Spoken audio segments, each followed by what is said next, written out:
Hello, Team Grand Plus Morning! Naku naman, mukhang napangakuan ang Inday. Dahil weekend na ay sinipag nga ng konti at nakapaglinis-linis dito sa bahay. Dahil pag weekend ay may mga ganap, kaya naman inuuna ko na talaga ang pagiging floor manager bago ang lahat. Nahimikan ko nga ang mag-ama na meron daw silang mga pakulo na itinatago the other day pa dahil sa Mother's Day daw ng UAE. At etong ang mag-ama ay meron daw silang pinagkakaabalahan pero secret daw. Nako, secret daw ay masyadong ipinapakita ang kilig nila habang binabanggit sa akin. Maya-maya nga lang ay dumating na ang mag-ama at bigla nga akong pinilit pinapasok sa kwarto dahil meron daw silang gagawin at tatawagin na nga lang daw ako pag tapos na. At eto nga ang mga pasabog at kinakikiligan ng mag-ama ang kanilang pa-Mother's Day surprise daw for today. Kaya naman sobrang happy ko talaga sa effort ng dalawa na super cute naman talaga ng kanilang mga pinagkagagawa. Meron silang pa-flowers, family photo frame, at customized Mother's Day mug na may personal drawing ng mag-ama.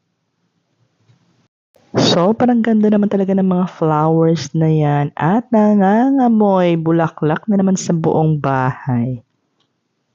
Sobrang thankful talaga ako sa buhay ng mag-ama na laging nagpapakilig sa akin. At yung isang bottle nga na regalo ni Jamie ay meron palang mga laman na mga message niya for mama. At pinabasa pa talaga niya sa akin isa-isa kaya naman kinilig talaga lalo ang Inday. Hindi ko nga alam kung saan nila nakuha ang mga ideas na ito na talaga namang super nakaka-bless. At syempre, pinagmadali na nga nila ako magbihis dahil sa labas na nga daw kami kakain ng lunch. Sakto naman, Friday, half day lang silang mag-ama kaya naman may time kami na bumiyahe ng medyo malayo dahil napagdesisyon na nila na sa Abu Dhabi City na nga lang daw kami kumain. Kaya naman ang gutom ko talaga ay medyo na-extend sa mga oras na yan. Dahil nung una ay akala ko sa Yas Mall lang kami pupunta pero ang Daddy Jimmy ay mas pinili ang Abu Dhabi Mall. At dito na nga kami pupunta sa Famous Dave dahil nag-crave ng mac and cheese ang Berry Jamie.